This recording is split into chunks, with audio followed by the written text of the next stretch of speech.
welcome back, everybody. This is the MTR Network, and we are at the Super Tuesday recap. I know it's been a while since we've done a Super Tuesday recap, proper Super Tuesday recap. We've done some comic book shows. I know there was a couple on Awesome Con. I believe the Doctor, you did. You and Shanna did one on. I think we did it. The Incredible Jessica Jones and some other stuff. James. Right? James. You see where I'm going with this? Yeah, Different genre. I'm getting ahead of myself. Jessica James, but we're getting back in there. We are doing a Super Tuesday recap. Obviously, I have the Doctor here. Shanna couldn't make it, but we have Deepom here as well. Hopefully, she'll be back next week with us to do. We're reviewing the Defenders, and we're doing something different this time. Normally, what we do is when we do these Netflix shows for Marvel, we do them all in one setting. We're trying to break them out this year. I think it's a little bit easier and better so we don't miss anything.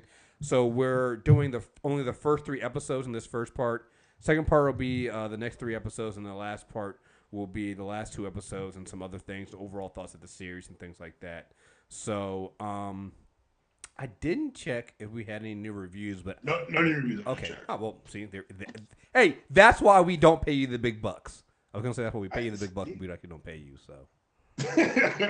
Accuracy and whatnot. Yeah, so I just wanted to be there. But okay, yeah. So again, leave us a 5-star review. We'll read it on air if you have it.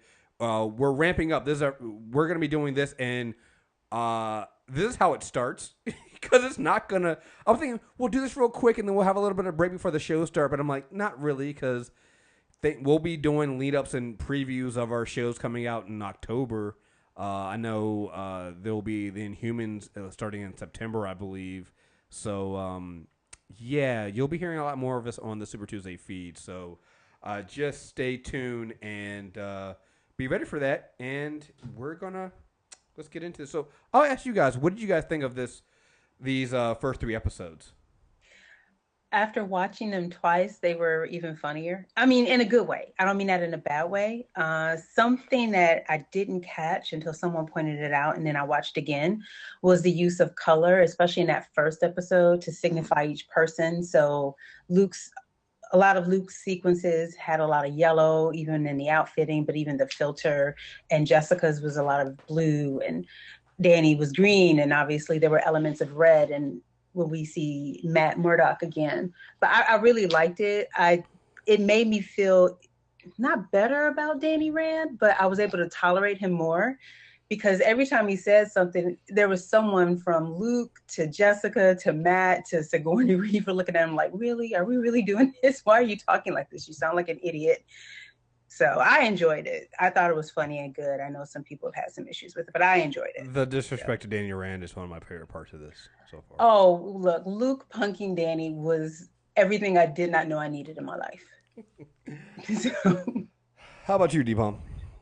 I loved the first 3 episodes. I want to call them issues. Like, it feels like we're watching a comic book. Like, the first 3 issues were great. And I've heard people complain about the pacing. And I will tell all those people who complain something I learned from a great man named Stanley Leibowitz many years ago. Every comic is someone's first comic.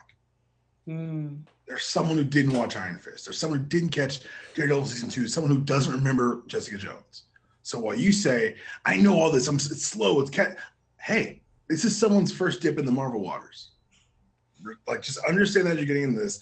And like you said, the use of colors, I love, because they even hinted at it on the if you watch the intro. Yeah. Yes. Yep. And I like the fact that they changed Jessica's palette from purple to blue because it allows her to get away from that first story from her first season. I enjoyed it a lot. And I was actually talking about this with one of my really good friends, and I think that the first 3 episodes kind of nail why I enjoyed Iron Fist more than a lot of people, is because for the first time in a Marvel, in the Netflix series, we weren't getting a full hero's quest. For me, Danny Rand in the first season of Iron Fist is Harry Potter at the end of the first Harry Potter book. There are flashes of what he could become, but at the present, you don't really see it. And I think that the first 3 episodes, particularly, you get to see Danny realize that, he may know what he knows. And we find out, that's why I love the shot in the episode 7 of the dragon, when it's like, oh shit, he's right, because it doesn't sound as crazy once you've seen a dragon skeleton. But I like the fact that you're right. They had people being a foil from this time, being like, "Motherfucker, what is wrong with you?" Yeah, And yeah. like in the best scene for that explains this iteration of Danny Rand is him being like, "There's more than one way to fight this battle." Putting on a shitty suit and walking in like he knows what he's talking about, and being as earnest as fuck, and being like, "You're evil. You're destroying the city. I'm not going to let you, and I'm going to do everything in my company's power to stop you." And then they want to fight him. Yeah, that was in episode 3, Worst Behavior. I literally just finished watching episode 3 again, and I have in my notes. I was like, Danny's such a fucking idiot. But this, but here's the thing. Like, I think that this is one of the things that, like, I did not enjoy that season of Iron Fist, but it wasn't for the same reason that some other people did. Like, some people, I think, don't realize that you just don't like Danny Rand.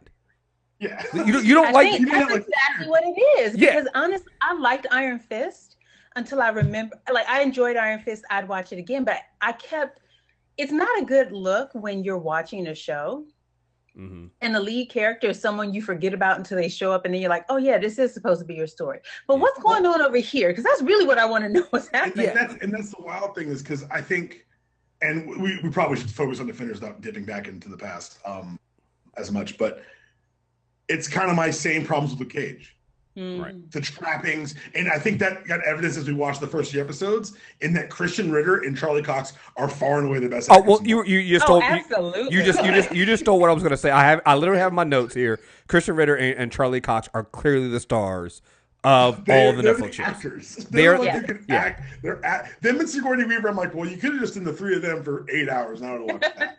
Well, but here's the thing, though. What I will say is, okay, first, let me just, we're stuck on Danny Rand, but that's because every time he spoke, I'm like, oh my God, no wonder they threw you in a loony bin in your own show, because you sound like an insane person. He sounds like a crazy person. It's but the best, because he's the most outrageous story. It's like, I fought a dragon, beat its heart in, and gained these powers. I'm the immortal Iron Fist. Since when? You have not shown yourself to be immortal, sir. Anyway, but... okay, Iron Fist is actually the immortal part of the title, not the actual person, but go ahead. Yeah, I know. But the interesting part is, like, I didn't realize how stiff Mike Colter was until this show. And I think it's because you have Krysten Ritter in there, you have Sigourney Weaver, and you have Charlie Cox. And I forget the lady that plays Madame Gal, but you have all these, like, really compelling people drawing you to the screen. And so Mike comes across stiff. Finn comes across lackluster until you put Finn and Michael together. Yeah. They worked together really well. And I was like, I'm buying this bromance, this budding friendship. I'm enjoying their scenes. They said when they cast Finn that their joint read was a lot of the reason why. And I could see, like, it becomes palpable, like, oh, I get it. Yeah. And that, again, I have that in my notes too. It's like, you know, again, Krysten Ritter and Charlie Cox are clearly the stars. But I have in here, Michael Colter plays better when he's off with certain characters. I actually like him when he's off against Jessica Jones. And I think when they cast him, he read with her.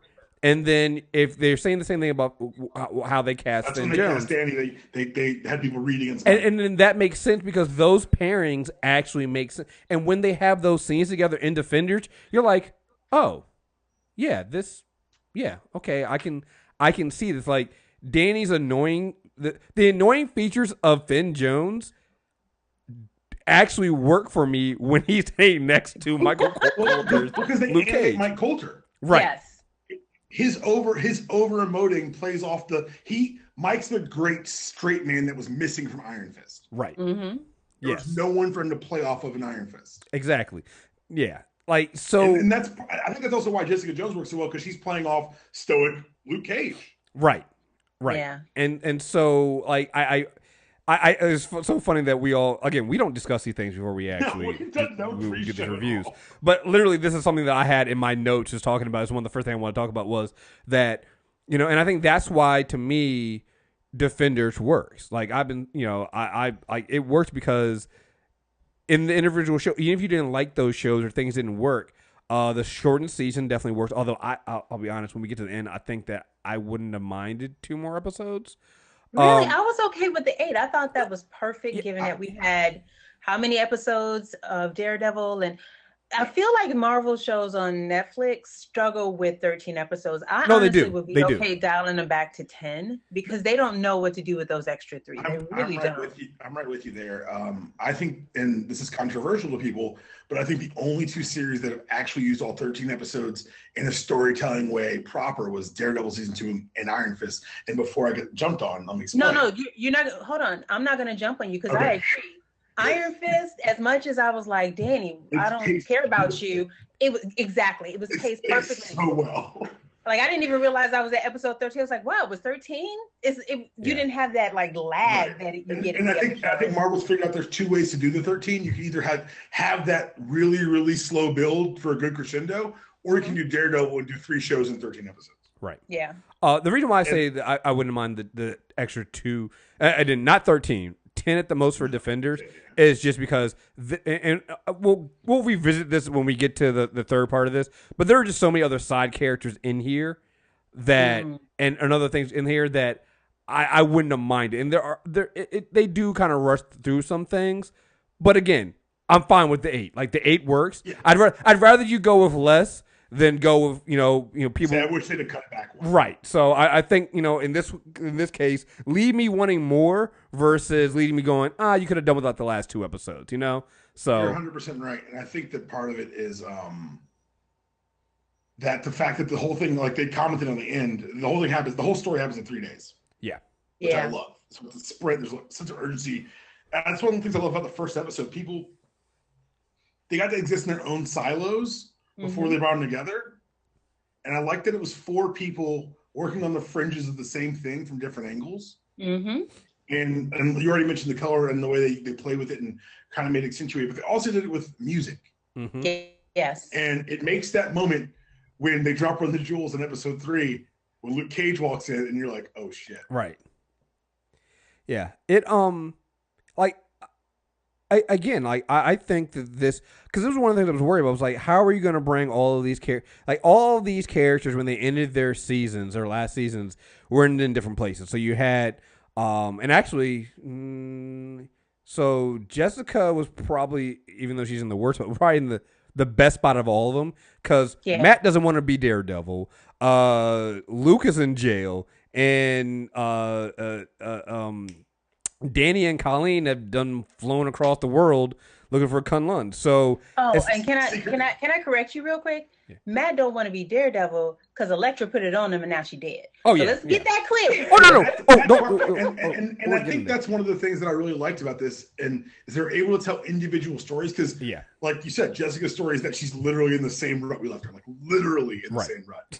But in a way, she's in the healthiest spot. Yeah, she is. Healthy as Jace. Luke Cage has finally cleared his name. He's out. The specter of prison is no longer hanging over him. Mm-hmm. Danny is literally chasing the A plot of the story, which is amazing because it's the most ridiculous thing we watched. Right. and like you said, Daredevil's heartbroken, but they're able to thematically, especially in these first 3 episodes, bring them together because with the earthquake at the end of the first episode was the eclipse in heroes. Mm-hmm. It was the call to action.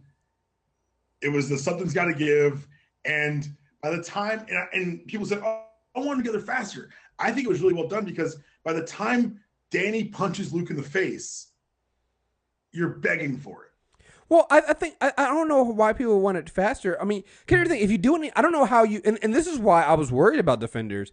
I don't know how you do it any faster and make it seem plausible. Like the way that they all come together, it makes sense. Like, because again, the having Matt and Jessica kind of paired up at the beginning makes sense because of the connections with Hogarth and Foggy and things like that. Luke and Danny coming together makes sense because again, their connection is kind of Claire, and it makes sense they would kind of cross paths and Claire would be the one to bring them together. Like that makes sense, and it takes a little bit of time for that happening. I think, and then you get that, in this episode, we're just talking up to episode 3, you get them coming together, and the episode ends with them getting into the elevator together, going down after beating all those people up. Like, and Matt's like, who are you people? Right, and that makes sense because again, who are you people? Like, like some of them know each other. Like only Jessica and Luke really know each other. They've had coffee. Right. They've had coffee. We'll get into coffee. Lots of coffee. Yeah, lots of coffee. Yeah. But like other than that, like they don't like Jessica. Jessica's like, who the fuck is this? She didn't even know Matt when Matt showed up to be her lawyer, right? Like blind ninja. Right. She's like, who the fuck are you? I love that he's like, I have to go, and like runs up the stairs. She just calmly walks to the elevator. Yeah. I know. Yeah. And it And makes even sense. when they were fighting and they're fighting, and she's just pressing the button like, okay, I Yeah. guess we're getting back on this elevator Yeah. at some point. You have to leave at some point. Well, so the thing I love about that scene in episode 3, when they're fighting, if you notice, there's a guy that gets off the elevator who's already bloodied, which shows you that she had already beat a guy up in that elevator, I believe. Yeah. He gets off the dude that gets off the elevator that she also closed the elevator on. He's got like blood in his head. It's like, so where'd you come from? Oh, Jessica beat you up before, didn't she? Oh, that's what happened. The untold story. The untold story of the guy in the elevator. But yeah. So go back to episode 1. Like I like that. I like that we get here. There are certain things in here, and I like that it felt natural. Everything I have in my notes here. I love the fact that we get to see Matt back in the fucking courtroom. Yes. And Jessica is also being an investigator. Like these are important parts of their character.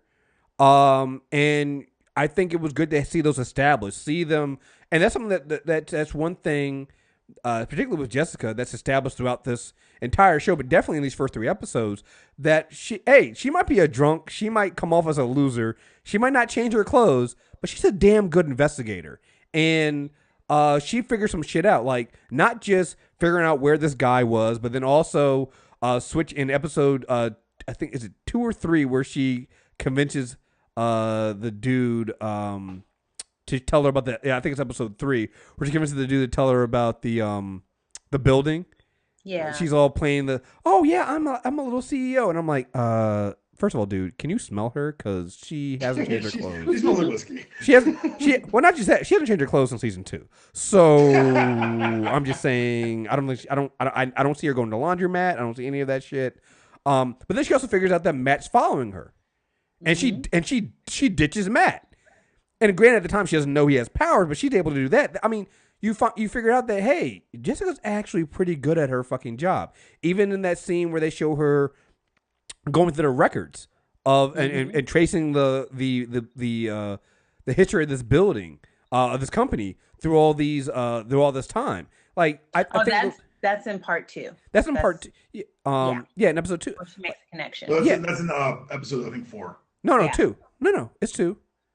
I watch it. I thought you were about to talk about the connection she eventually Oh, made. no. I'm talking about just going through and just actually in the records building and going through that. Like that's important to show. Like you said, like when did Jessica Jones come out? That came out what, 2015? I think so. Yes, because Luke Cage came out in 16. Yeah. So like it's been 2 years. You need to go back and establish that hey. No, wait, did it come? Yeah. Keep talking. I feel like maybe it was sooner than that. Because didn't it come? Wasn't it the same year as Daredevil season 2? That's what I was wondering. Yeah. So maybe 2014. Yeah. No, 2015. 20. Let's see. Hold on. I was in Virginia, so 2015. It was 2015. Yeah, so like I think you need to show that kind of stuff. Like, sure, they could have skipped over it all, but I think this is also kind of a direct response to something that people were complaining about with Misty Knight's character in Luke Cage, about how she wasn't actually doing any investigating and she was being a stupid like detective, which I didn't always get, but okay. Here you kind of correct that by showing Jessica actually doing detective work. And well, Jessica Jones did more detective work in 8 episodes than Batman's ever done on film.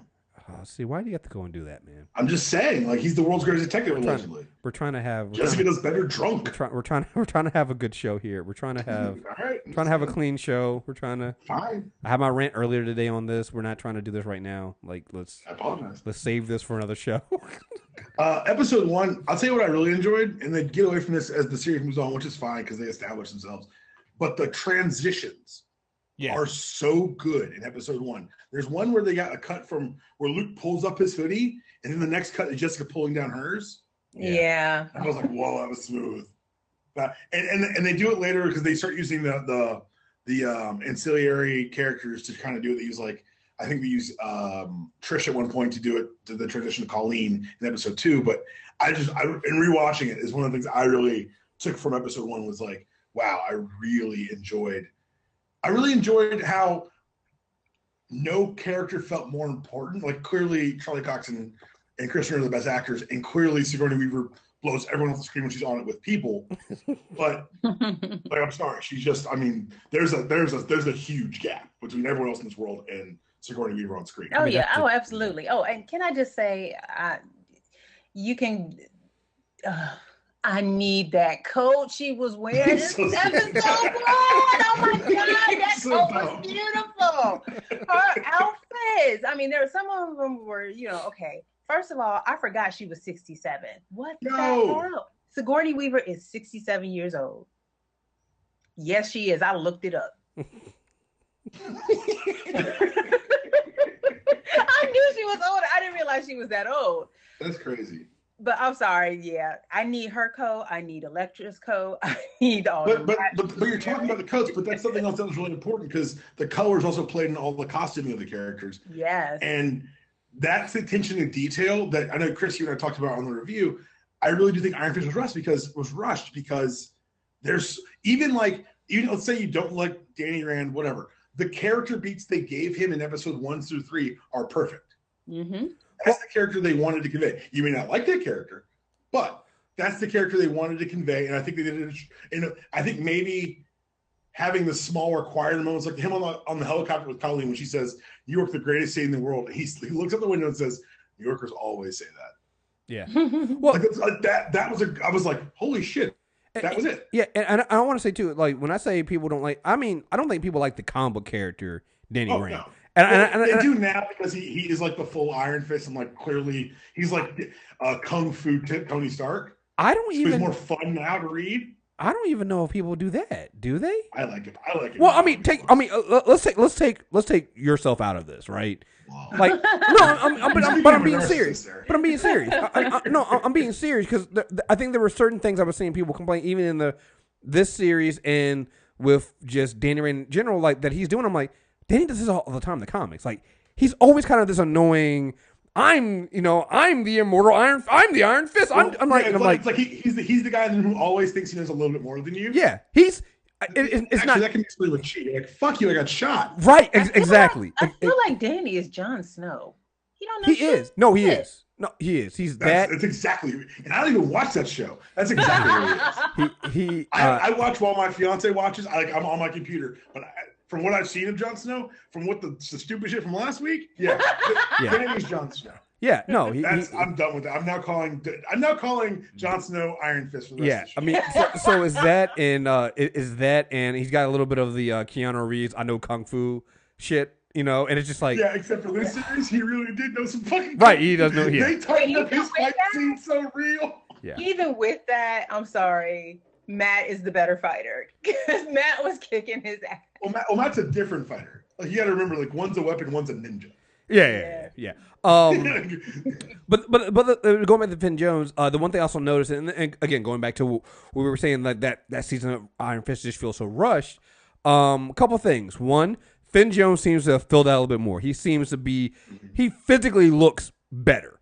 Yeah, he does. He does not look malnourished at all. Exactly, because and again, we could probably explain that away with, well, he was, away, but I don't care. He actually, you can explain that away with, I guess, the show, but physically, he was not prepared to be Iron Fist when they shot that show. It was a rush production. Yeah, it definitely was. Here, when I first saw him, I was like, just in his face, I'm like, oh, you look like you actually have some muscle, and Danny shook that tapeworm, y'all. Yeah, right. That's how it felt. He looks better. Also, I think, and this is why I'm kind of worried about Inhumans, Scott Buck should not do anything with TV again, because you can tell there are definitely some scenes where they have the stunt doubles for Danny and for Finn Jones, but they're just done better.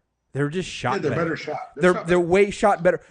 When you jump to episode 3 and you have that him fighting in the boardroom, it looks better. It doesn't look great. Looks great. It doesn't look like it did in Iron Fist. So Right. I think that this shows you that when you have better people involved and you don't rush the production, you can actually have a good product out there. So I had that one in there. Something else I had. Oh, yeah. So this is one thing that kind of bothered me in episode 1, and it's something that's been a hot topic on Twitter. I just had to bring it up here. It really bothers me the lack of condoms they use on these shows with other people having sex. I was like, I hope he didn't go condoms with this. I hate you. Yeah. Luke raw dogging the fuck out of Jessica Claire. He's raw dog Jessica Claire and Misty Knight. All of them. And he's got bulletproof sperm. And he's got bulletproof sperm. I'm really upset about this. It just drives me crazy. I don't understand. They're gonna spend a couple of seconds showing us him reaching over for a condom or something. You know, he gets off the bus and he's there with Claire. She's like, "How about that coffee now?" And how about a condom? How about a condom? I'm just saying. How does it feel? How does it feel to like have your own place where you control people? It feels great. It's nice. It's wonderful. I don't use my powers in that way. I wouldn't know because I've chosen to use my powers for good. You should. Just give it to the dark side every now and then. It's great. I had a comment. No, sidebar. I had a comment from somebody today who told me about that 28-3 comment I trolled you with on the last character corner was perfectly timed. It came out of nowhere. It was great. You never know when it's gonna come. So anyway, the doctor will be back. She dropped off real quick. Earlier in this podcast, you admitted you don't pay me. Yeah, I know. Right. Right. But I pay you in laughs. Wow. And appreciation. Laughs keep the lights on, Chris? The fuck? Yeah. You know, you just can we move past the condom issue, the Twitter troll? Let's move on to episode 2. Also, my favorite line of episode 1. People call me Foggy. You let them? Thank you. I was going to bring that up too. Yes. Yeah. That was brilliant because it was a stupid name. Yeah. Even if Foggy might be the low-key MVP of the Netflix shows. Can I just get something off my chest really quickly? Mm-hmm. I get it. Defenders is a known name and known commodity. But if you know the Defenders, you know that none of these characters have ever been associated with the Defenders. Oh, come on. Now. They're not. Well, now they are. Now they are. No. This is basically Marvel Knights, which is fine. I like Marvel Knights. Well, they're starting the new Defenders series now. By the way, not to make it a comic book, that Defender series is great. Yeah. So, there's that. So, they're... Because in the comics, the Defenders are Doctor Strange, Namor, the Hulk, and the Silver Surfer. Yeah, I would have liked it if they called it Marvel Knights. That'd have been nice. I'm just saying, like, we're throwing around names, throwing around words. I get it. The street level heroes are taking the word back. That's fine.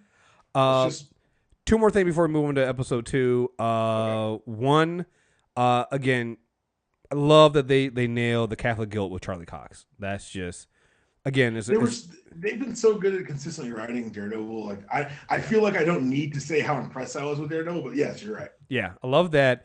And then 2, and this will become more clear when we end the series. I want to throw it in there now, but we're going to bring it up when we end the shit series. Karen is just here so she can become a drug addict and sell out Matt. That's all I care about with her. I'm sorry. Man. I do not care about Karen. Well, they're doing it. We'll talk about it at the end, but they're clearly doing it differently. They're going to do it differently. Because they're using that shot to start it as opposed to be in the midpoint. Right. But I'm just saying. So, yeah, we're doing things different. I'm just saying they're going to do something different. Maybe she doesn't get started out and do porn in Mexico and sell the secret. But maybe she still dies. She still has to die, right? She still has to die. She's very dead. That's. Yeah, and that's so included. Yeah, so you have a chat message from the doctor, but I'll let her say that when she gets back on because look, hey, it has to happen. Everyone gets mad at me like deep homes with sports. No. I've got a brain. I read a lot of comics. She's dead. Oh no, she needs to die. That'd be a great way to bring in Bullseye for Foggy before she dies, so that Foggy can blame Matt for her death. That's fine. I would write that. Yeah, that's as long as she dies, I don't care because he's a worthless character. Anyway, wait, why do we hate Karen now? Her face just annoys me. Wow. Just I don't know. That is a stretch. Like I didn't know we hated Karen. Just moving on. I don't know. Okay, let's move on. Episode 2, main right hook. So here's one of the things I had in here, and this is one of the things I was wondering. Now that we've had all 4 shows, and we're kind of seeing where they're going with. And then while they don't really explain it this episode, these 2 episodes, you can kind of see where they're going with the hand. I'm wondering, and this will be a good question for you, Deepam. Do you think they should have done Iron Fist earlier? Thematically, because everything goes in, because it seems like Daredevil and Iron Fist tie closer into what Defenders is trying to do. They tie closer to the main story Defenders, yeah. I think that, maybe move season 2 of Daredevil should have been after Iron Fist, because it just feels like I can see why some people might miss some things with Defenders, because Daredevil season 2 was 2 years ago and 2 shows ago. No, I'm not gonna. I think you're right about the season 2, the pacing issue. I do think that it only works if you watch them in rapid succession, because what it does is it gradually expands what the hand is. Right. Like they start as one thing, and we'll talk about a big issue I have with the depiction of the hand in this series in part 2 of this. Okay. Yeah, review. I was wondering about that. Yeah. But like you get them in season 1 with Daredevil. They become a bigger threat in season 2, and in an Iron Fist, you get to see them being part of a bigger world. That what we've seen of the hand is like, I think that it fits where it is only if you watch them back to back to back, because they always make the hand's world bigger. Mm-hmm. And I think if you'd have gone from season 3 of Daredevil to season 1 of Iron Fist to season 2 of Daredevil, it would have felt like an expansion and a contraction. Well, maybe do Daredevil season 2 before Iron Fist. Maybe move up Luke Cage right after Jessica Jones. Like I think maybe that's what it is. I think a lot of us right now is kind of like Monday morning quarterbacking. No, this is definitely Monday morning quarterbacking. I'm just looking at it. If I was to go back and rewatch them myself, I would probably save that season 2 of Daredevil until right before. I mean, of course, certain things aren't going to work out, because again, you have Claire being the connective tissue between all of these shows. So right. Clearly, you'd have to mind wave away some of the Claire stuff. Right. So the Claire stuff is always going to be fucked up if you do it that way.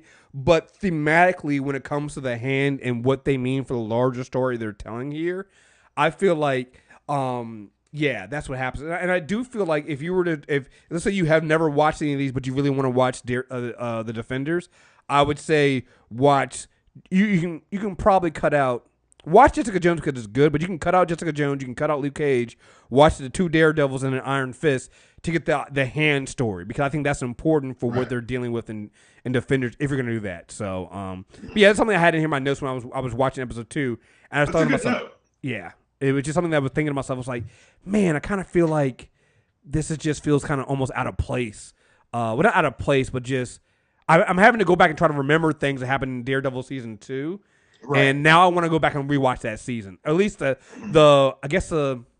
was it? Was it the third part of that season? Because it goes Punisher, extra hand. Yeah. So you want to watch the hand. Yeah. Right. So, let's see here. What we got in here? I really enjoyed the way that they tied Luke and Danny together, because they do not feel related at all. Absolutely. Yeah. Luke's like, I'm chasing down these kids who are vanishing in Harlem. Danny's like, who's killing this ancient order who's supposed to fucking help me? And they run into each other. And you don't think that they would go? You don't think they would match? You don't think they would go together? Because Luke is always, where's Sage and Mariah? Where are they up to? And I love the fact that they had him come out focused. Yes, and I'm glad that they mentioned Sage and Mariah, and then just let them go, pretend like they didn't exist. I thought it was really impressive how they said Diamondback, and I didn't vomit. I like to give myself a pat on the back there. Good job, Deepak. Good job. Oh, hey, have you ever had a friend where you had like a really big falling out and then you tried to mend fences? Yeah, probably a long time ago. That Matt and Foggy conversation is that conversation. Oh, yeah. Dude, it was so awkward. I was like, I'm feeling uneasy with this because they're acting it so well. Oh, yeah. I mean, again, my problems with Karen aside, I like Foggy and Matt, and I love that Foggy talking. Brought in Karen for no reason there. You're right, I did. I slandered her for no reason. Here's the thing. I like what I liked about that conversation with Foggy and Matt was Matt was talking to him. I mean, Foggy was talking to Matt like Matt was a drug addict and his addiction was Daredevil. And honestly, that's not wrong, and it's actually it that's what I think made that conversation feel awkward and so real. You know, it's like a problem, man. I don't have a problem. I don't even do it anymore. Right. But you're not like really cured. You're white knuckling him, and you got to talk to somebody. Your knuckles are fine. bleeding. Keep yourself occupied. Here are a bunch of cases. Dude, he literally was like, he's like, how you holding up? He's like, oh no, I'm good. I didn't do anything. It's like, dude, I know you went out last night. I see your knuckles. Your knuckles I can see your knuckles. I can see what happened. I can see what's going on. You're struggling. And like you said, he's giving him things to keep himself busy. Like that. I like that interaction. Like that is, yeah, I love that. And I think that the Foggy and Matt relationship throughout the series is done really well, and it's probably one of the best side character main character relationships, because everybody else has their side characters around with them as well, but they don't interact. Like Trish doesn't really do anything with Jessica that much. I mean, like. But the Foggy thing is really yellow and blue, which shout out to Hellcat. Yeah. Oh no, absolutely. But yeah, I love that. I thought that was great. I love the fact they went back to Josie's to have the conversation. You know, of course they went back to Josie's. Yeah. You're right. Like you're right. That's where you would take your friend. Like who's somewhere where we share a history and have a conversation. I also love the fact that with all the other characters, and I think again this goes into a theme that we'll see throughout the other parts that we do. Everyone else has their people trying to tell them to be a hero, right? Trish is telling Jessica, "Hey, you had a personal win. You should be out there celebrating. You should." She says the word superhero. Yeah, be a superhero. Be a hero. You have everybody's trying to ask Luke, "What are you gonna do? Are you gonna be a hero?" He doesn't want to be called a hero. But he's definitely doing hero things, and then people are pushing him towards doing that. You know, Misty. We did mention this in the first episode. Misty basically cock blocks, shows up too. Like I can't wait for the doctor to come back to this. I need to have a woman's perspective on this. How when are we gonna get the awkward conversation around Luke and all these women he's been fucking? Because Misty shows up at Claire's. Misty shows up at Claire's place in episode 1, and I'm just like, so like she gives her the look like, oh, so you're fucking the nurse now, huh? And no, they were fucking in the series. No, he never slept with Claire. He didn't sleep with Claire. He slept with Misty. That's why she was like, can we get that coffee now? I don't think he ever slept with that. I think that was the first time they slept with, huh? Before he went to jail. Did he sleep with?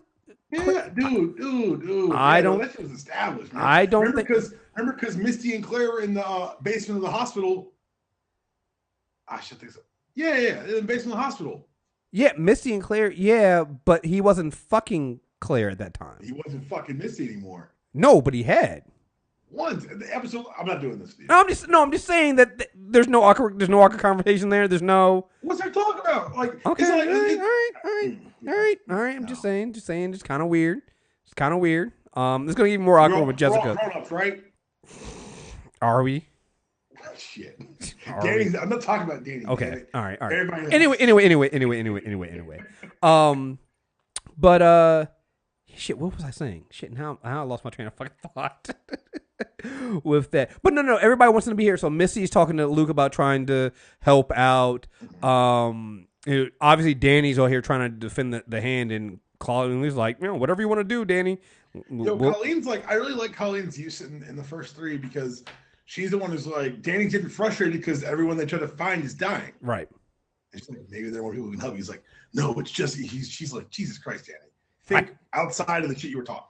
Right. This is why I can't wait. Which is what he. Yeah, he does. But again, she's there to back him up and push him towards and back him up when doing that. Matt is the only one that has the people in his life are basically telling him, "Hey, dude, you need to give that shit up." But there's the conversation that he has with Karen in episode 1 where she's basically like, "Hey, the police they have everything under control," and I'm like, "Do they? Because you guys have had ninjas rolling around too." And all right, whatever. You have Foggy basically giving him busy work so he doesn't run out on the rooftops and save teenagers from being shot. It's like he's the only one that has his people basically telling him, you don't need to do this. This isn't your job. And again, that plays into the rest of the series as we go on. But I think that was a very good I think that's a very good contrast from everybody else, because you're gonna have that one guy who doesn't want. I mean, they all don't want to have the form a team, but Matt really has people in his life saying you need to give this shit up. Yeah. You know, so yeah. Let's see, what else do I have here? I really like that. Like what you pointed out is that there's so many similarities between Luke, Danny, and Jessica. Mm-hmm. Because those are the three characters that we would, if you and I were having a comic conversation, Daredevil would be the odd man out. Right. He'd be the one kind of shoehorned into the group. Like, you got to remember, in the books, Luke marries Jessica and names their firstborn daughter Danielle. Yeah. Like, he comes across as an odd man out here because his world really is just so different from theirs. Yeah, and Chris just pointed out, like, those three have people. Go be a hero, and everyone and Matt's like was like, "Yo, when you're a hero, bad shit happens." Yeah. Like, it gets real sad, real fast. When every time you put that stupid suit on, which is not wrong. I loved Alexandra listening to classical music. I love it. Yes, all the hints that she was older than she appears. The meal, the reference to Constantinople, her talking about how Brahms was petty. Yeah. Well, I you know what I love about them being subtle about it? Mm-hmm. Anybody, there's a real opportunity to be heavy-handed and be so obvious with it, and they set this thing up about her being immortal, and then obviously we would find out about her also dying, because that we first meet her, she's going to the doctor to find out she's dying, and so like they're not heavy-handed with it at all, and I don't know, I thought it was really done really well. I like the fact that when we finally get in the episode 2, the two pairing is matching up. It's off of some straight up comic book trope shit. Like, of course the heroes are going to fight. And if I had $1 for every time Matt Murdock walked into an interview room when a superhero's been arrested, I have a lot of dollars. Like, it's just like, those are both very complicated things to happen, and it's like they're leaning into it. It's a comic book. This is great. It also it's that's the exact same thing that happens in one of the first issues of Alias. If you remember from the character corner, Chris, Jessica Jones is in an interrogation room, and Matt Murdock walks in. Yeah. Yep. Issue 3, I just looked it up. Yeah, they do that. I love the Luke and Danny fight just because Luke is all of us watching Danny in that first season of Iron Fist. Like, all right, what is this dude doing with these punches? I have problems with that fight. If only because it starts the inconsistent power levels. Okay, no, you're right. So I'm glad you brought that up, because I also have that in my notes too. But I still like it because it's so ridiculous. Yeah. It's so ridiculous. And I love the fact that at one point Luke mushes Danny to the ground by like taking his face. It just mushes him to the ground. So I love it that way. But you're absolutely right. And it's not just inconsistency with the power levels. I feel like they don't know what to do with Luke Cage. He's not a fighter. I mean, at least Jessica's a brawler. He just stands there being indestructible and throwing people. He doesn't really know how to fight. But even beyond that, it's the fact that he's actually, if you think about it, too powerful almost. Because because in the fight with Danny goes to kick him a couple times, and Luke just standing like, what the fuck? What are you doing, dude? I don't feel anything. But then as we go in, and we'll get into this later when we get to other episodes, there are episodes where he gets swept, he gets kicked, and gets punched across the room, and you're like, And I'll have answers for some of them. Oh, yeah, some of them have answers. Some of them have answers. Some have answers for, but there are moments where you're like, wait a fucking second. Right. Okay. I guess we'll get into it in the other episodes, because I felt like the only one that, aside from when Sting does that thing to him, I feel like the only other person that knocked him on his ass was Madame Gao, and that's because she's always running around using the Force. Well, Gao's got the cheat. Yeah, Gao got that. Gao got that. She got the juice. She got the damn juice. Sith Lord. I'll tell you what, though, when Danny dropped that fist on Luke, I was like, yes. Yeah. I think I cheered. I was like, yes. Yeah. No. That was getting close to some real comic book shit. Yeah, no. So, like I said, I'll see when we watch it, but I had the same thought too. 'Cause I was like, there are a couple of times when I'm just watching some of the other fights, I'm like, wait, Like he when could. Luke's in the background of the fight, you're like, wait a second. Yeah, and I think that's what it is. Like some of the bigger ones, I'm like, I can even understand sometimes when Elektra hits. Elektra's been overpowered like a motherfucker. Right. So I and I'm fine with that. But there are other times when you're seeing like just like a regular henchman. I'm like, wait a minute. When Danny kicked you, I watched a henchman swing on Luke Cage, and I watched his head turn. And I was like, absolutely not. Right, because I'm like, wait a minute. When Danny kicked you, you just look at him like, what the fuck are you doing? That man's wrist is To be broken. fair, though, Danny may have filled out. He ain't filled out that much.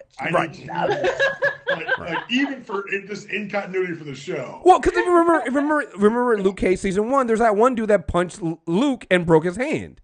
Yeah. So it's like It's established you can't really fuck with. Wait, I thought that was that Luke Cage or was that Jessica Jones? No, it was Luke. Jessica's not invulnerable. Oh, it might have been. No, you're right. no. It was Jessica Jones. It happened in Jessica. Yeah, it happened to Jessica Jones. Yeah, You're right. You're absolutely right. It happened to Jessica Jones. So it's like it's one of those things where I'm not sure, and I get this because it happens all the time with even in the movie. Sometimes it's like they're not sure how to show a character like they're still trying to figure out how to show a character like him because sometimes it's a cheat code, and they do find some creative ways as the series goes on to address that. Like there's one time with Stick, and there's a couple other times where I'm like, okay, points and stuff. right, that makes sense. But sometimes also I'm just like, I don't know about that one. But no, I love that fight because it's so, like you said, it's so comic booky. Like the slow motion of Danny doing the moves and punching Luke, and Luke look at him like, what are you doing, white boy? What is this? Before we go on to episode 3, can we talk about the best scene of episode 2? Which one was that? Stick cutting his fucking hand off. Listen. Like a G. Listen. Wait. That was episode 3 actually. No, it wasn't. Yeah, it was. I just watched it. It was actually episode 3. Oh, excuse me. She takes him captive in episode 2. You're right. Yeah, she takes him captive in episode 3. And that's when I realized I'm like, Stick has always been the badass motherfucker, yo. Stick's always been team too much. No, Stick is over the top overkill asshole. We meet Stick when he's trying to kill a child. Like, but was he wrong though? I never said he was wrong. I just said he's over the top. Can I ask about that? Because I got confused. Okay. You might have been talking when I was off, so I apologize.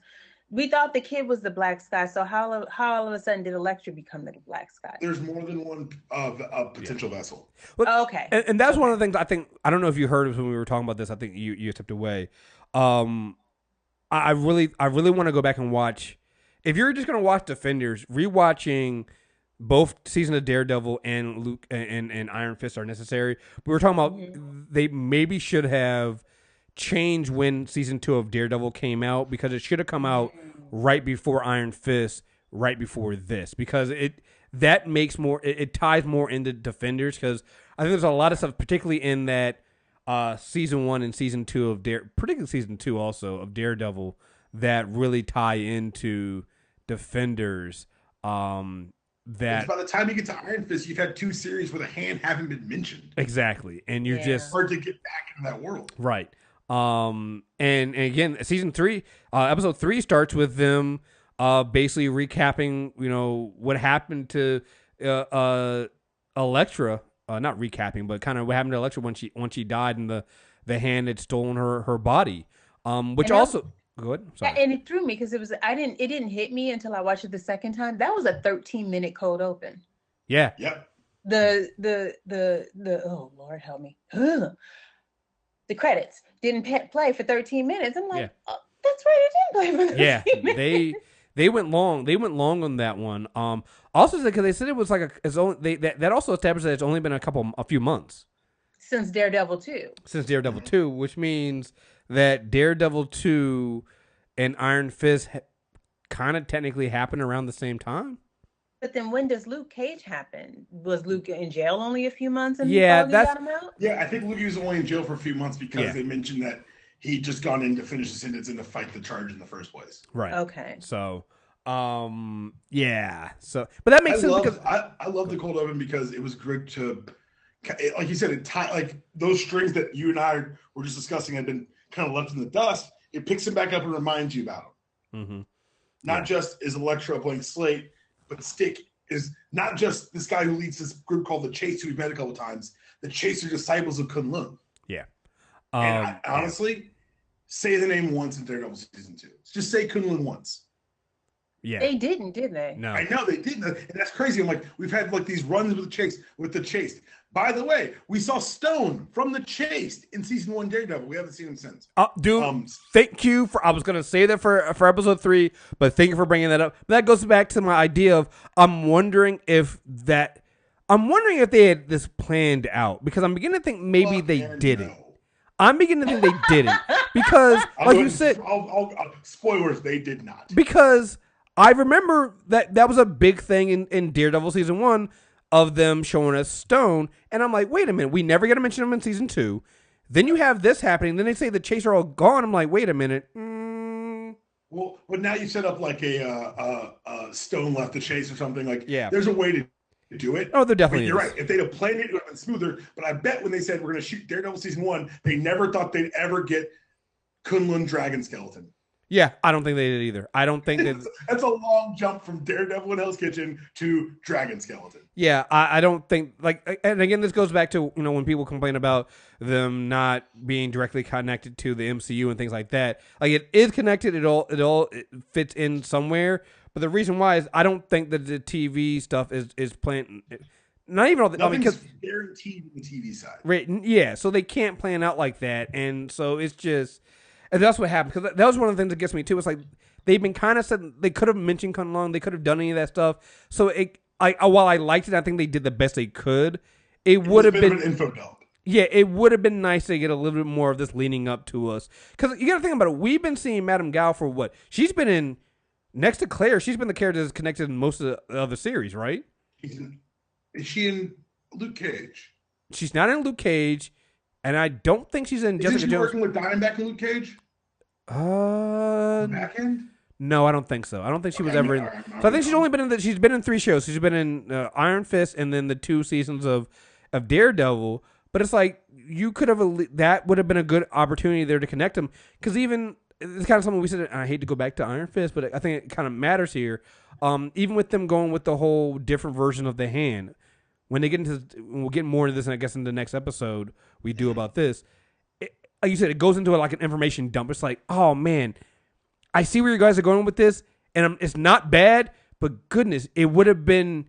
I wish you'd have planned it. If you had planned it more, right? If you had planned it more and hinted out this more in the previous shows, I think more and more people would have been like, "Oh, Defenders is must watch. I got to see where they're going with this," because we've been kind of sitting around for these other shows, going, "All right, what's the larger issue here?" We saw the whole. We might have saw the hole in Daredevil season 2, but I feel like in Daredevil season 1 we got something there too as well. No, the hole didn't come into play until the hole showed up in the middle of season 2. Middle of season 2, but something else happened around there, I believe. They bought the building in season 1. Okay, right. So I knew it was something like that.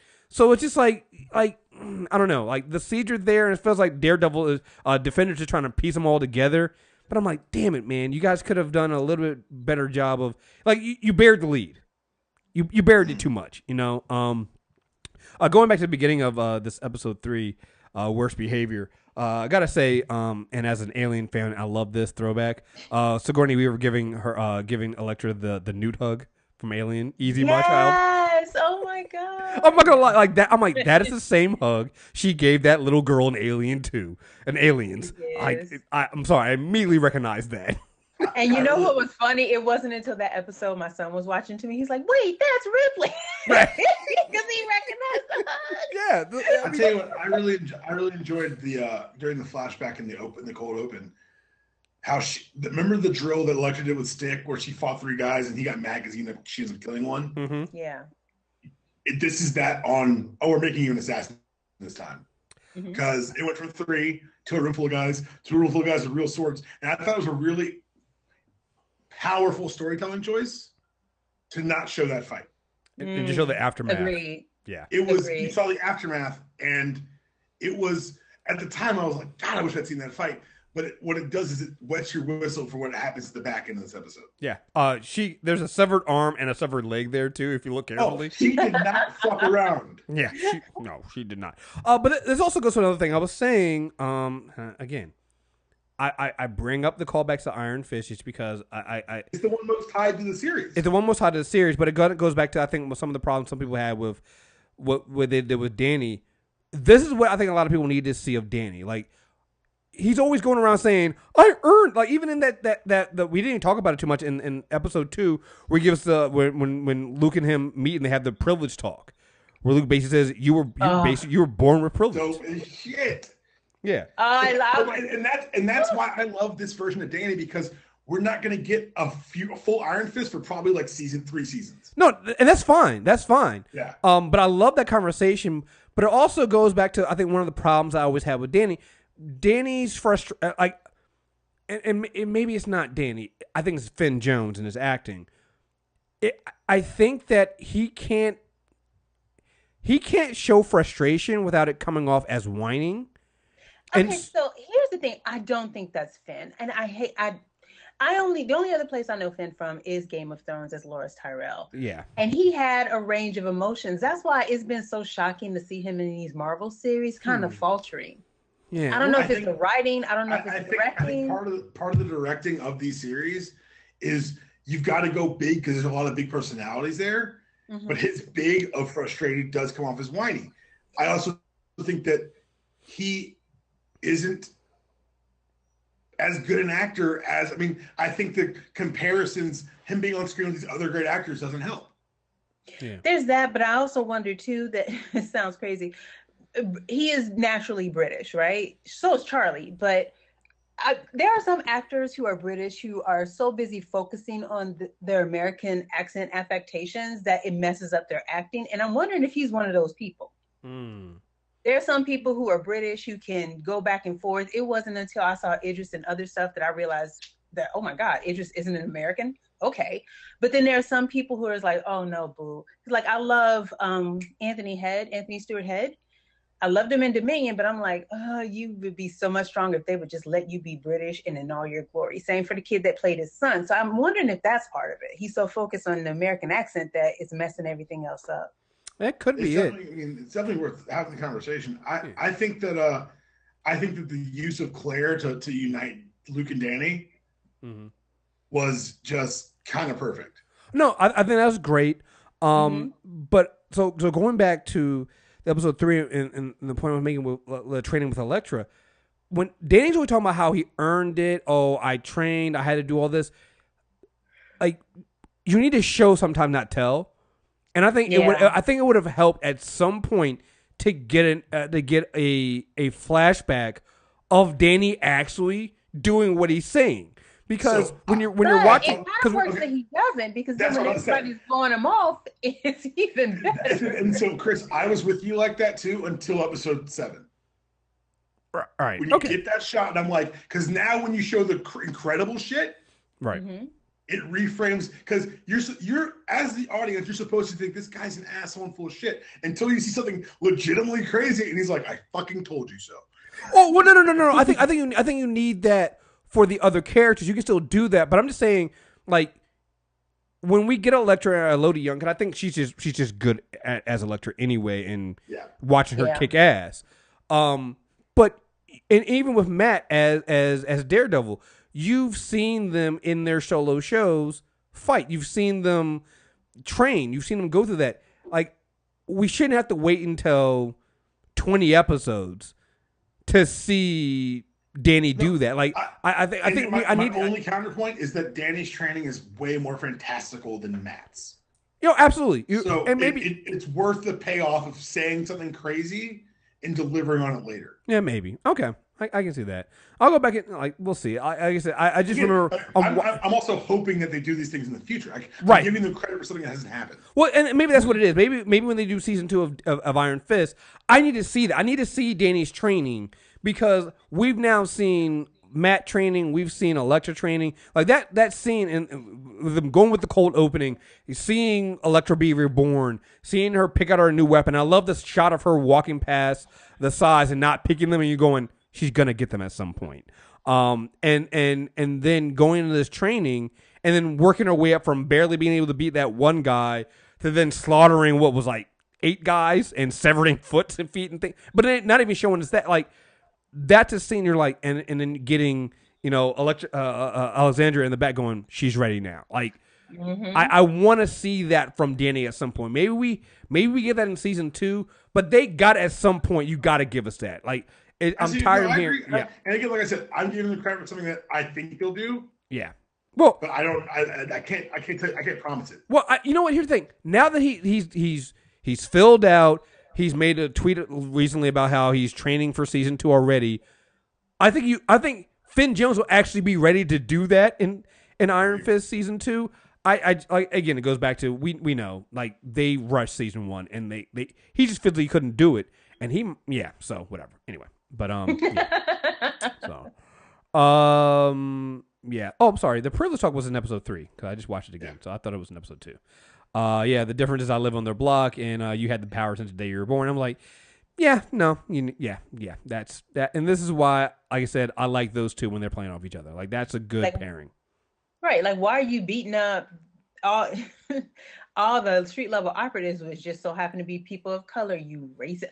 Oh, no, sorry. Why are you beating up all the people of color when all the white people is the problem in your little circle? See, all I needed from that was Colleen coming around. Yeah, and a few months ago, he had whooped the ass of one of my students, and he was black too. Yeah. I'm sorry. That motherfucker had it coming, first of all. No, he didn't. If I saw Danny doing that shit in my dojo, I would have said some shit too. Like, who is his hands on my child like that? But I win because that kid had turned out evil as shit, so I win. No, you're hey, listen, okay, you got a point there. I will say this: it was interesting to see because they've done a good job of communicating in the first 2 episodes the war that Danny thinks is trapped in, juxtaposed with Luke's concern for his community. Right. Yeah. And and I think it was really good because you felt both urgencies. Like, Danny's saying some fantastical shit that happens to eventually prove to be true, but no one wants to listen to him. And Luke's like, "You're talking crazy. Stop hitting children." Right. And Danny's like, "It's literally at the end of the city," and Luke's like, "I don't give a shit. Stop hitting kids." And I love that. Black kids, right? White man. And I love that at the end, when they had this conversation, at the end, it ends with Luke walking out going, I can't deal with this motherfucker. Like, I love that they ended it there and not on some, we're gonna be best friends now because Claire said that she wanted to. They start to give you that moment when he's like, "There was a dragon." No, there wasn't. Right. They start to give you that buddy cop moment, and then they're like, "Nah, we'll make you work for us some more." Well, and again, I like that because, one, you see the promise, you see how it can be with. Oh my goodness, yeah, I could definitely do that buddy cop movie. That would be awesome. But at the same time, I'm like, I'm glad they made me wait for it. I'm glad that they didn't give it to me right then because, like I said, I think that was well worth the wait. But they show you that, yeah, these two are definitely better off together than alone, and I can't wait to see that. So definitely. Let's see here. Yeah, again, going with I'm the immortal Iron Fist. Oh, I also love the fact that he started talking. Luke didn't like the what, and then he was like, "I earned it." Like, and then Colleen started speaking up for Danny because she knew that Danny can't really speak for himself. Like, I know it sounds crazy. I know. Right. And then Danny's like, "I can speak for myself. I can explain to myself." And then he started explaining, and Luke's just like, "Who the fuck is this white boy?" Like, let the grown-ups talk, sweetie. Let the grown-ups talk. But that's the eternal charm about Danny's character. Yeah, no. He's telling the truth. Yo, no, and again, I think that is where Finn Jones works for me. Mm-hmm. Those kind of scenes, like he needs a straight man. He needs someone to play off of. Absolutely. I need that dismissive. It's Abbott and Costello, and you can't have someone just saying what and then trying to answer their own questions. Right, and I think that also goes to the idea of, like, I like Colleen. But I said this in Iron Fist. I didn't like them pairing up. I don't like the way they're doing their. She's too in the world to be paired with him. Yeah. When they eventually match him up with Misty where he belongs, it's going to be awesome. Well, can I just say that too? It did all the pairings, the couplings. Did you guys talk about this when I was off? I'm sorry if you did. No. The romantic couplings, I'm not even someone that's deep into the books, but just the on-screen chemistry didn't work. Like that whack-ass sex scene between Claire and Luke, that was just so... Where are the condoms? Uncomfortable. And even Colleen and Danny, Like in Iron Fist, it works, but in this series, I'm like, this don't feel like someone you're gonna wind up with. So yeah, but also they're the only ones who are literally in the middle of war. So like I get, and it's also 8 episodes, 3 days, 4 characters, 4 worlds. I get that. No, I'm not saying that they needed to put the proper pairings together in this series. What I'm saying is, the Colleen and Danny relationship didn't breathe because there was no space for it too in this show. That's true, and it just didn't. But I don't know what it is. It just felt like, yeah, there's something about y'all. Y'all don't belong together. Where are the people you supposed to be with? Well, this is the thing that I think that they've messed up big time with the Netflix shows by forcing these other relationships. You've just made a mess. Like again, I made the condom joke, but seriously, Lucas fucked Jessica, Misty, and Claire now, and you know that. And the best pairing for him, weird, oddly enough, and it's gonna generate so many think pieces, is him and Jessica. And you see that as the show goes on, and we'll definitely get into this more. But Luke and Jessica belong together. Like that's a pairing that actually works out pretty well with chemistry wise. Oh yeah. But you've had him with these 2 other women now, so now it's gonna feel awkward, particularly with him and Claire now. What? It's even more awkward. What? What do you mean it's not gonna be awkward? Are we serious? Yes, I am. I think this is if people make this point, I will immediately blow them off.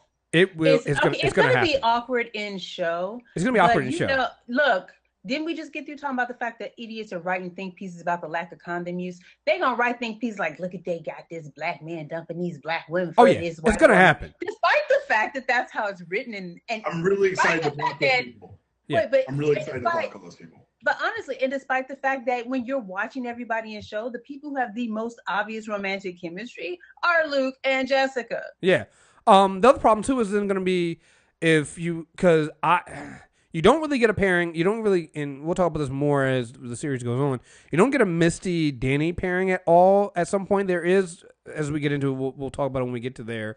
A reason why Danny and Misty would match up. But again, Colleen and Misty are supposed to be like best friends. And I just feel like it's going to be...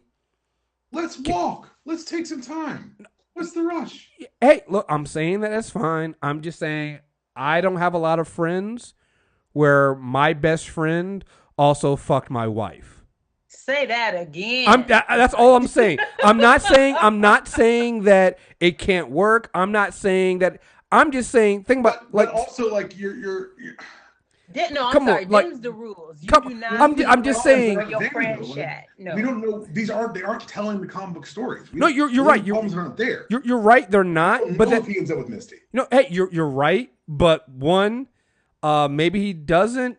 But let's say with the again, I don't know because we haven't seen them paired up. But if let's say the Finn Jones and what's her name? Simone, is it Simone Missick? I think that's her name. Let's say they have a really good chemistry on screen. You're going to want that pairing. Same thing with Luke and Jessica. Luke and Jessica have to get together in this universe because, damn it, their chemistry is the best. Like, they work the best as a pairing. Like, even in the books, Danny's with Colleen before he's with Misty. Like, it's sure, I guess if we want to make it a problem, it can be a problem in the story. But first of all, that's fodder for more story. Second of all, yeah, no, I'm not saying it can't work.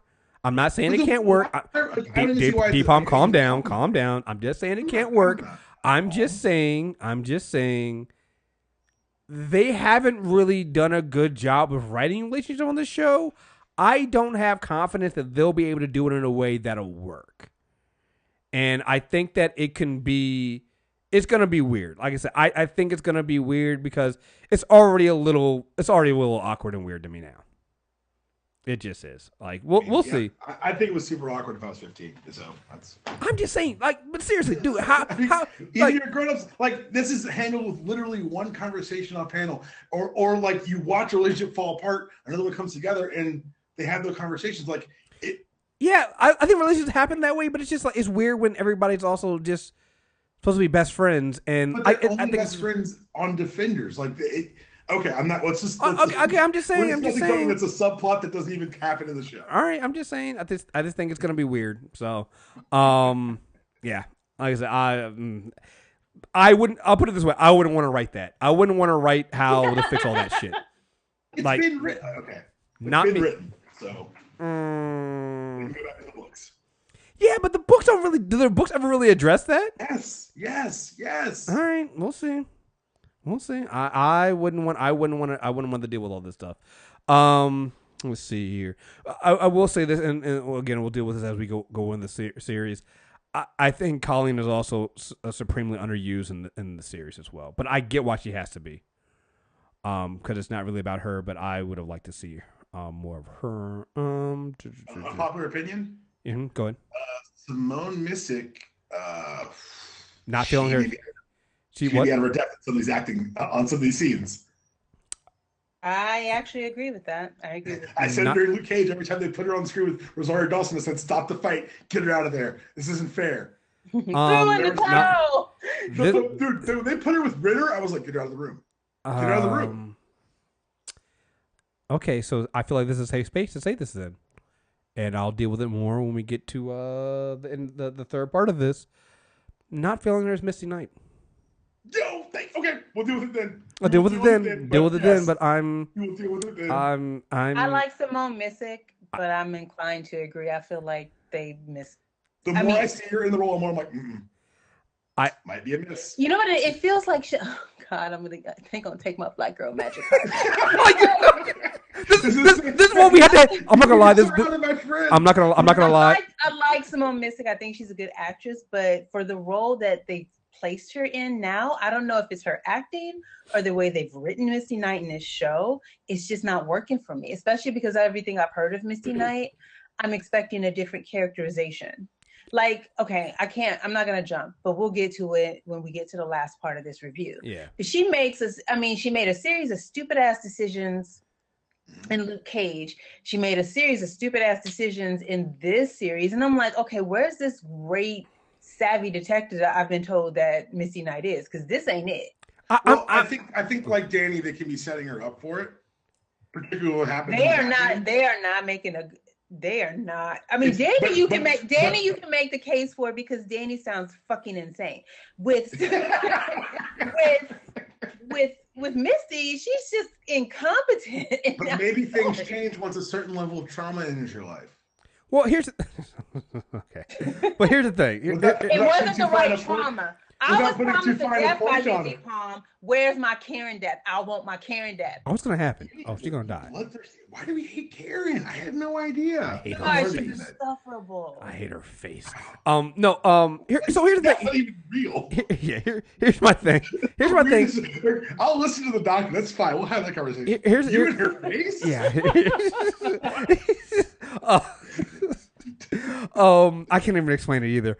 It's just one of those things. You ever just see somebody, you're just like, I want to mush your face into some cupcakes and just hold it down there so the air bubbles don't come up. It's like, I don't know what it is. Can we agree that Mike Colter's best acting on his own was in the scene with the mother in the apartment? I thought he did really well. I thought he communicated. Well, you know what? When you got Debbie Morgan on the scene, you got to come correct. Honestly, I like he stepped his game up. Yeah, that and I had to I had to go dust off my Bible too, and I'm not religious, so she made me. All them kids, right? Oh my God. Which, by the way, I also love the fact that they tied it in. I like they tied it into the girl who died in the in Luke Cage and her whole family. Like I love that. I love adding that. I hate to say adding that trauma and tragedy in there. Where literally this whole entire family's been wiped out now. But going back going back to Misty Knight, I think again, I don't think it's like I said, I'm with you. I don't think it's that she can't act, and I think she can act. I think it's the portrayal of Misty Knight isn't even as a detective. Like I'm not sure where they're trying to go with her as police officer because at the end of Luke Cage, they made it seem like she had kind of gone rogue. Right? That she had kind of gotten her shit together. No, you're right. Because she walked into the club in her, I guess it was her iconic outfit. Right. And then, it did. So it feels like where everybody else kind of felt like they picked up for where they left off. It kind of felt like we reset Misty Knight again here, where she's back to just being the cop who's trying to keep up with everybody and is a few steps behind. Like it didn't feel like a progressive everybody else. Like everybody else, even like, you know, much as I shit on Karen, Foggy, like everybody else, Trish, like everybody else kind of picked up for where they were left off before. She somehow miraculously got into a task force, and then it didn't seem like she was doing, like when she arrested Jessica Jones. I'm like, well, what are you arresting her for? Clearly, she has somebody who shot himself in her apartment. Like, why are you arresting her? Like, none of it made sense. Not to defend the portrayal of Misty Knight, because I think you're both right. I think that Simone might be out of her depth. The character, I also think it's about being the best writing. But I will say this: they did it. Every character seemed to move forward, but there are certain characters they did do a soft reset on. Remember the end of Jessica Jones? She has that window replaced, and she's opening up Alias again. They've taken a step back with the way Valid. They kind of reset some of the characters to like neutral. True. Like Daredevil, yes, thematically and emotionally, he's been to the ringer. But if you look at Daredevil season 1, this is where we started. Mm-hmm. They kind of Luke Cage. Hey, yeah, he's a hero now, but he's also, just like in episode 1 of Luke Cage, fresh out of jail, trying to find his place in Harlem. Right, but they still feel like they've moved. I agree with you. I'm just saying, like, there was a soft reset for everyone. Right. So they can kind of be their most iconic selves and grow in these 8 episodes. I think you're both right. I think that the Simone Missick, the Misty Knight part was written differently in this series to serve the purpose of the series. Mm-hmm. Because not just having her be a Harlem cop, but having her be literally head of a task force that would unite all 4 of them. Yeah. Like she had a bigger plot role to play that would stymie her thematic growth. They turned her into Garrus from Mass Effect 3, essentially, except Garrus was way more effective. And confident. That was literally Chinese to me. That means nothing. Yeah, no. You know what? I need you to get your life right. Yeah, you need to get your life together. We talked to you about this series how long ago? Get your life right. Every time I talk to you, I get told to leave my life. That's true. But no, you're absolutely right. Like I only recognize, like I can recognize every other character. I only recognize Simone as Misty Knight because they call her Misty. That's a great point too. But I think you and I have the benefit of having a good knowledge of Misty Knight, and also the fact that her cop run in the comics was so truncated. No, and it was, and I think, and that's where I'm willing to give them credit for. This is way more Misty Knight as a cop than we ever. I don't think you never really get that. Like nobody ever really. I think she just opened the PI business when she met Danny and Colleen. Yeah, so it's like, and maybe this is the problem that we're not treating this as it should be, and we're not giving her enough credit. We're getting an origin story from Misty Knight that we never really get. And so maybe we look at it that way, we'll get the Misty we're supposed to get to, which I think was going to what you were saying before. And we just need to be prepared. And again, as we get to the episode 3 of this, we'll talk about how maybe we do get to, we get there sooner than later. So also going back to what you said about them, you mentioned in the window and Jessica, I remembered. Is Malcolm the best side character on these shows? Malcolm's my dude, man. Yes. Malcolm's my dude. He put some weight on. He hates him. Yeah.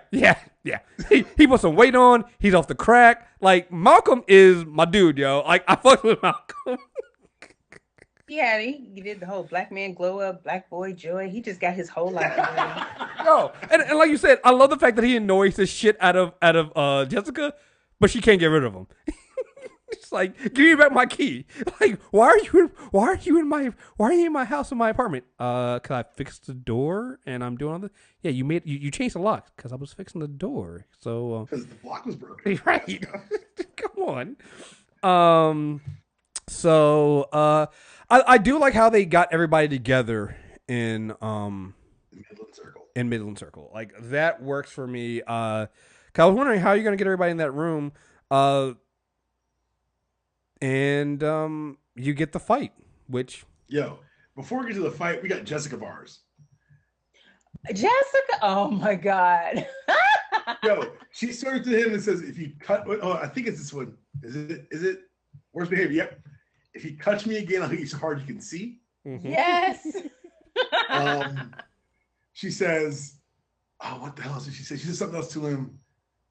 Oh, you look like an idiot. It's your scarf. I know that was no trailer, but it's a great little moment.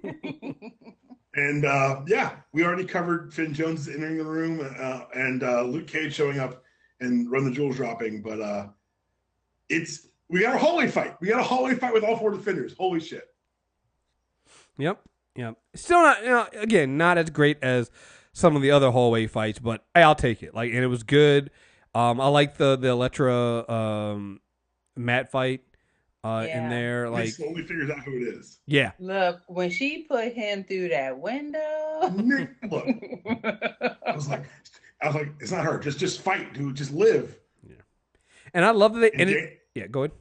Go ahead. No, I was gonna say I love that they ended it with them getting in the elevator and closing. Basically, who are you guys? I loved it when Danny dropped that fist on that sword. Yeah. Oh, that was sweet. I was like, now that's how you fight. Oh, and I love the from now on. That's how you fight. And I'll go over this throughout the series. I love the fact that the way he uses Iron Fist for most time. He does have some performance issues sometimes, which I appreciate. So stupid. Which I appreciate. I also like that they added Go ahead. No, it's almost like when you played a game or like the Telltale games, the Batman one, where you had to wait for the Bat meter to to execute the special move, but then you got to wait for it again. But that's how his key works. That's how it's always worked. That's how it worked in Iron. I love that little touch, because otherwise, why wouldn't your fist always be glowing? Well, and I just said, every time he said, "I have to summon my chi," I'm like, "Oh my God, shut up!" It's supposed to sound stupid. Yeah, I love. It's supposed to sound stupid, but then when he punches the sword, you're like, "Okay, I'm glad you took the time." I'm like, "Where's Ward when I need you? Whatever. Where is Ward when I need you locked up again?" Yo, when they said Ward was out of the country, I was like, "Shit." I was like, "Give me one scene with Ward, man. Come on." I'm not gonna lie. I like great value, George. I like great value, Joseph Gordon-Levitt. I like that. Oh, what me the shit. Yeah, I'm not gonna lie. I did miss Ward in them. So, yeah. So, what else you guys got for this episode? I like that they added splash damage to the Iron Fist. You gotta upgrade. You gotta upgrade in between seasons, yo. No, because he punches the sword and she goes flying. I'm like, But I like how, but it also ties to how they depict Gal. Mm-hmm. In the way she uses chi. Like it was enough of a change that you noticed, but it made sense with because you got to show Gal as a force. It's Gal as something who's scary. Yeah. And her ability to use chi in the same way he does, it makes her scary. And didn't we see her do that in Iron Fist too? Yeah. It wasn't as clear because they didn't give her because here she's like waving hands and boxes are moving and shit. She threw a fist and the guy went further than you thought he would. Mm-hmm. But they're never explicit with it. This is the time they're like, now she's basically Yoda. Yeah. Well, she does the Matt once too, I believe, in either season 1 or season 2 of Daredevil. She had to have been season 2. In his tracks. Yeah. It had to have been season 2. I think it was too, yeah. But because she stops him dead ass in his tracks, and I like the callback to. It happens later in the series. I'll be quiet. Okay. Yeah. So, all right. So, anything else for these first 3 episodes? No. That's the MVP of the first 3. I'm probably gonna watch them again before I watch 4, 5, and 6, just because everyone's reaction to Danny, you're like, "You dumbass!" It gets funnier each time I watch it. It definitely does. I want to say, for the first 3 episodes, my 2 favorite characters, just because I don't like brooding Matt. I don't like brooding lawyer Matt. If you're gonna brood, put on the suit. But I thought the little things about Danny's the portrayal of Danny really shined in the first 3 episodes. The stuff that was annoying to us is annoying to other characters, and I think having 3 straight men to play off of really helped him in these first 3 episodes. Mm-hmm. But for me, the highlight was Jessica, because there was less action, more exposition, and she's the most charming of the 4 on screen. No, she is. Yeah. And she's also got, I don't know if she got different writers or the best writers, but she's got something. Whoever's writing Jessica Jones' dialogue, tip of the cap to you. Yeah. No. She's mean and drunk. Yeah, she's yeah. And I like her interaction with other characters, like her. As the series goes on, I think she's the one out of all 4 defenders that interacts the best with no matter which defender you put her up against. Like her reactions to all of them are great, and they're different for each one, right? So I think that's great. So so I think that's it for the first 3 episodes of The Defenders on Netflix.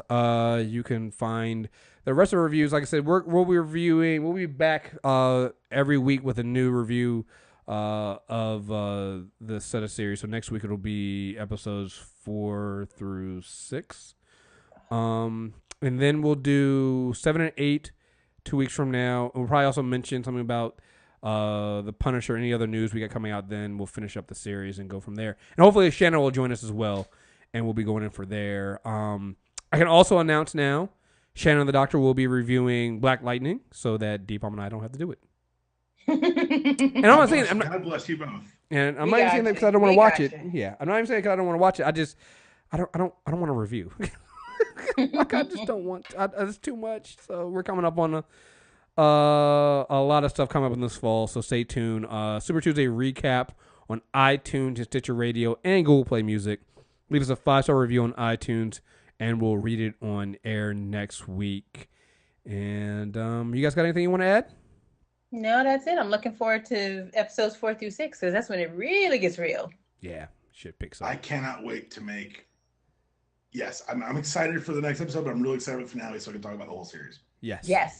Same here. So, all right, folks. Thank you guys very much for listening. And until next time, we are out of here. Peace.